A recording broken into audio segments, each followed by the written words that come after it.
सबको मेरा नमस्कार। राधा स्वामी। सतयुग द्वापुर त्रेता बीता, सतयुग त्रेता द्वापुर बीता, काहू न जानी शब्द की रीता। कल युग में स्वामी दया विचारी, प्रगट करके शब्द पुकारी। कलयुग में ही मालिक ने दया क्यों करी, इससे पहले क्यों नहीं की। सतयुग पूरा सत्य का ही युग था। सब चीज़ें वास्तविक और सत्य रूप में थी। ना कोई छल था, ना कोई कपट था, ना किसी से ईर्ष्या थी, ना किसी से द्वेष था। तो ऐसा सतयुग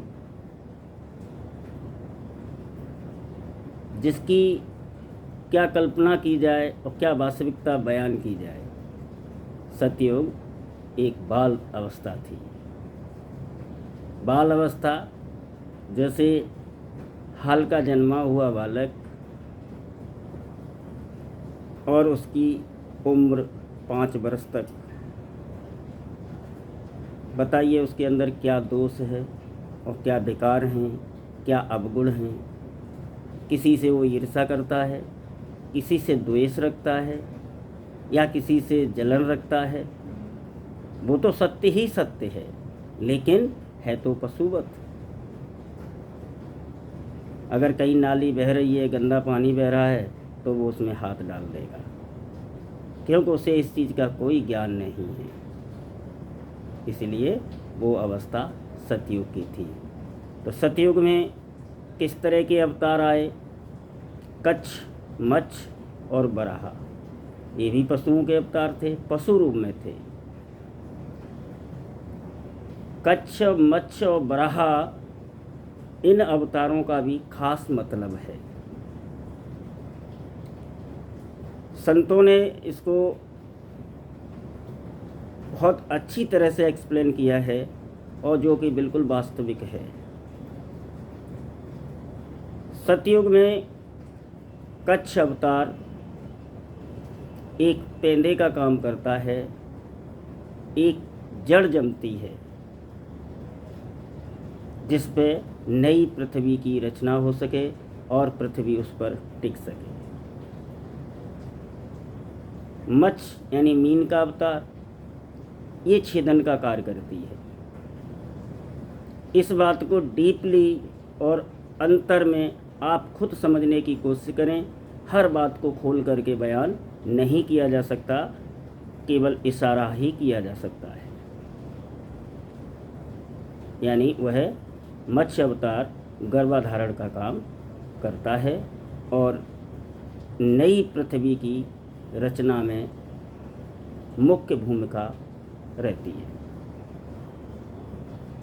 जब नई पृथ्वी गर्भावस्था में बनके पूर्ण रूप से तैयार हो जाती है, तो बलि जो पृथ्वी को ले जा करके पाताल में छुपा देता था, समुद्र की गहराइयों में डुबो देता था, और चारों तरफ गंदगी की यानी विष्ठा की बाढ़ लगा देता था, जिससे पृथ्वी को कोई निकालने न पावे। तब उस कर्ता ने, उस मालिक ने, जिसके मातहत ये 3 लोक की रचना है,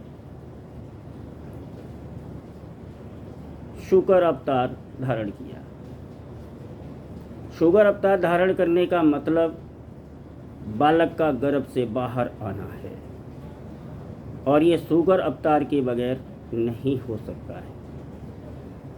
हमारी आँखों से बहुत कुछ नज़र नहीं आता है, क्योंकि जो सूक्ष्म धारे हैं, जो मालिक का अवतार है, उन्हें ये आँखें नहीं देख सकती हैं। ये स्थूल आँखें हैं और ऐसी दुनिया को देखने के लिए बनाई हैं। अगर उस मालिक को समझना है, उस मालिक को जानना है, तो अंतर की आँख खोलनी पड़ेगी। यही संतों ने फरमाया है। तो नई पृथ्वी की जो संरचना है, जो पूर्ण हुई, और उसको अब बाहर प्रकट करना है, तो शुकर अवतार के द्वारा भगवान उस गर्भ में पलने वाले शिशु की रक्षा करते हुए उसे गर्भ से बाहर लाते हैं। यह शुकर अवतार है। ज़ाहिरा देखने में क्या प्रतीत होता है, ये काम डॉक्टर कर रहे हैं, नर्सें कर रही हैं, दाई कर रही हैं, लेकिन ये कोई नहीं जानता है कि वह करता सब कुछ स्वयं करता है, लेकिन अपने ऊपर कोई बहाना नहीं रखता है। ये 3 अवतार सतयुग में आए, पशु रूप में आए, और इन तीनों अवतारों की यही ज़रूरत थी। अब बालक सतयुग में जी रहा है और धीरे धीरे करके वो बड़ा हो रहा है। जब उसकी अवस्था 5 वर्ष की हो गई, या और कम मान सकते हैं, सतयुग की अवधि थोड़ी कम ही है, उसके बाद युग परिवर्तन होता है। युग परिवर्तन होने के बाद कौन सा युग आएगा? त्रेता आएगा, जिसमें माता पिता अब भाई बहनों को ये सिखाते हैं कि आपस में बहुत प्रेम होना चाहिए और सबको मिलजुल करके रहना चाहिए।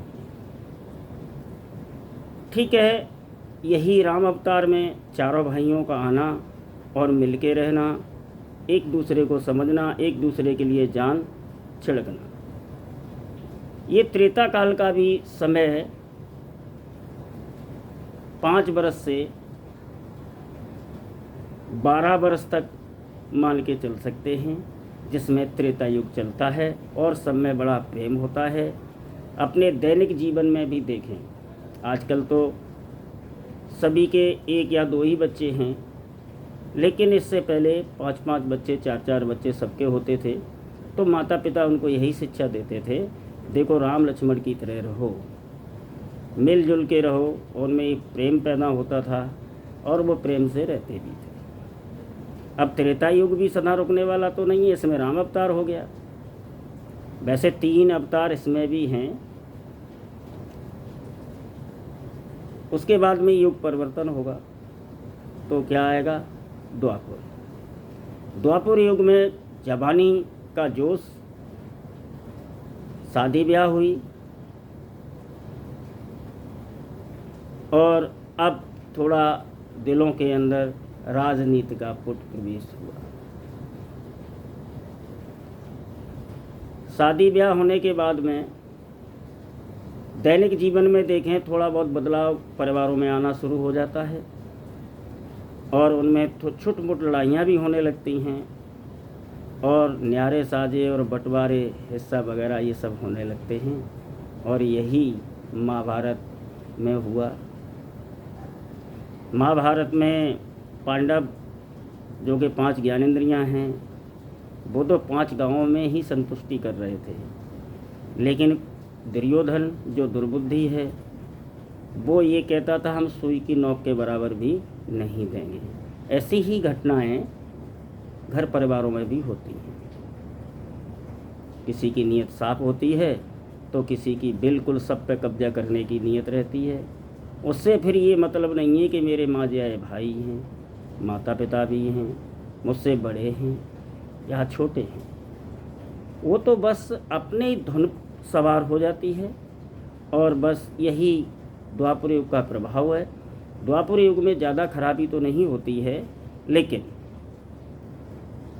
शुरुआत हो जाती है। जब द्वापर युग का अंत हो तो कलयुग प्रकट हो, और कलयुग प्रकट हो तो आप और हम सब जानते हैं उस समय उम्र का पड़ाव तकरीबन 25 पार कर जाता है और हम कलयुग में प्रवेश कर जाते हैं।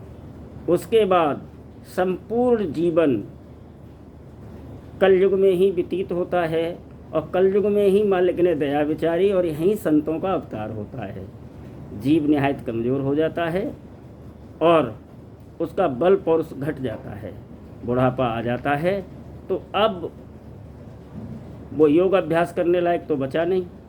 जो सतयुग में और त्रेता में और द्वापर में जो योग विधियाँ थीं, काष्ठा उठा सकते थे, तप कर सकते थे, ब्रह्मचर्य व्रत का पालन कर सकते थे, वो कलयुग में तो नहीं बचा। कलयुग में शरीर जर्जर हो गया। तो यहाँ का है, कलयुग कर्म धर्म नहीं कोई, और नाम बिना उद्धार न हुई। तो नाम संतों के अधीन है, संतों ने आके उसको प्रकट किया, और यही चारों युगों का मतलब होना चाहिए। वैसे मैं इसको किसी के ऊपर थोपने के प्रयास तो नहीं कर रहा हूँ, लेकिन जिसकी समझ हो, जो जैसे समझे, किसी का दिल दुखाने के लिए नहीं कहा जाता है। राधा स्वामी, राधा स्वामी।